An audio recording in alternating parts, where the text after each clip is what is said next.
ઘણા લોકો કોકના અગ્નિ સંસ્કારમાં જાય ત્યારે ડાપણની બધી વાતો કરે કે શું લાવ્યા હતા ને શું લઈ જવાના, પણ જેવા ઘેર આવીને વાઘ બકરી ચા પીવે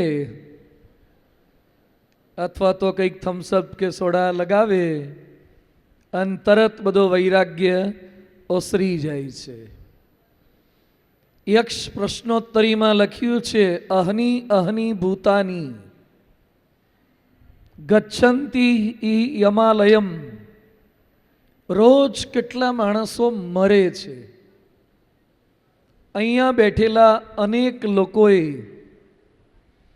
પોતાના કોકને કોક સગાવાલાનું મૃત્યુ જોયું હશે, પોતાના કોઈકને કોઈક મિત્રનો અગ્નિ સંસ્કાર કર્યો હશે. કેટલાક લોકો તો સળગાવાના જ એક્સપર્ટ હોય છે. હું કરવા ઊભા છો? તો કે મારે ઉતાવળ છે, જલ્દી પહોંચવું છે. બસમાં ઊભા રહેવાથી જલ્દી પહોંચાય કે બેસવાથી જલ્દી પહોંચાય? તમે ઊભા ઊભા જાઓ, હુતા હુતા જાઓ કે બેઠા બેઠા જાઓ, બસ પહોંચે ત્યારે જ બધાએ ઉતરવાનું છે. પણ કેટલાક લોકો કંટાળા સાથે મુસાફરી કરે છે. જેમ ટ્રેન એક જ હોય પણ 3 ટાયર હોય, 3 ટાયર એસી હોય, 2 ટાયર એસી હોય અને ફર્સ્ટ ક્લાસ હોય કૂપે, તમારો પોતાનો 3 કે 4 સીટનો ડબ્બો. એન્જિન એક જ છે, પાછળ બધા ડબ્બા બહારથી સરખા લાગશે, પણ અંદર ડબ્બામાં લાઈફ સ્ટાઈલ ક્વોલિટી અલગ અલગ છે. એમ મને કે તમને ભગવાનના ધામ સુધી લઈ જનારા સંત એક જ છે, પણ આપણે ડબ્બા બધા જુદા જુદા છીએ. કોઈક 3 ટાયર વાળા છે, કોઈક 2 ટાયર વાળા છે, કોઈક ફર્સ્ટ ક્લાસ વાળા છે. હવે આપણે પસંદગી કરવાની છે કે મારી મુસાફરી કેવી કરવી છે. એક ચિંતકે સરસ લખ્યું છે માનવ જીવનનો સાર. We are born crying, live complaining and die disappointed. આપણે જન્મીએ છીએ ત્યારે લગભગ રોતા રોતા જન્મીએ છીએ. કાઠિયાવાડમાં અમારે રોતા રોતા આવે છે, ચરોતરમાં કદાચ હસતા હસતા આવતા હશે. બાળકો રોતા રોતા જ જન્મે અને રડતો ન હોય તો ડૉક્ટર ટપલી માળીને રોવડાવે,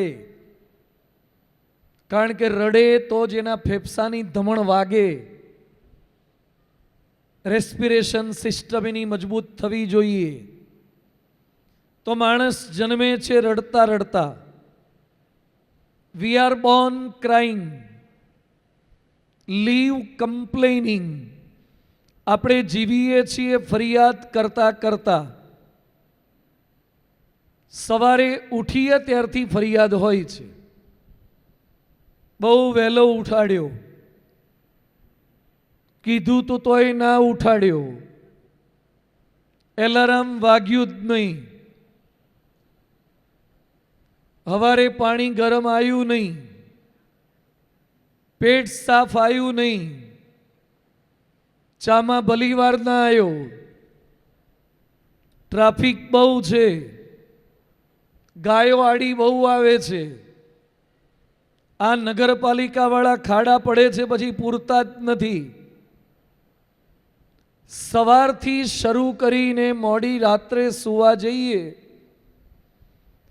ત્યાં સુધી એક દિવસ એવો લાવો જે એક પણ ફરિયાદ વગરનો ગયો હોય. કેટલાક શાબ્દિક ફરિયાદ કરે છે, કેટલાક મનમાં ને મનમાં ફરિયાદ કરે છે. આ સભામાં આવ્યા છો ને તો એ ફરિયાદ હોય કે પાર્કિંગ બહુ દૂર કરાવડાયું, મારે જ્યાં કરવું તું ત્યાં ના કરવા દીધું,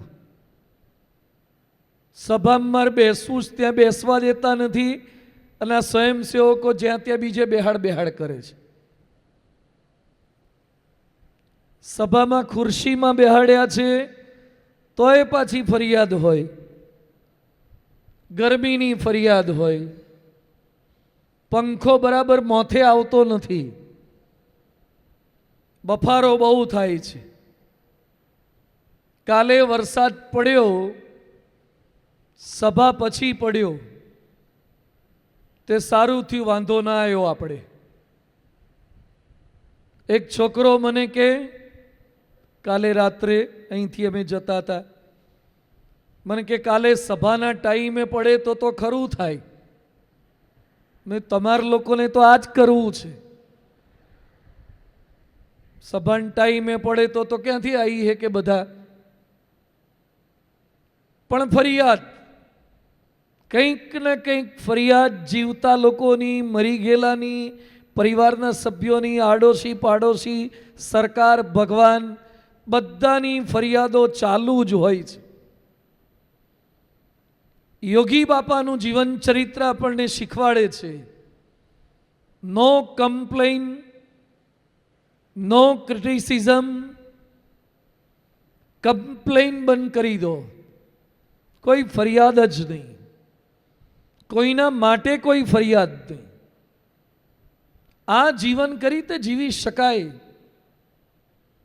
તો we are born crying, live complaining and die disappointed. મરે છે હતાશા અને નિરાશા સાથે. રાવણ 80,000 વર્ષ જીવ્યો,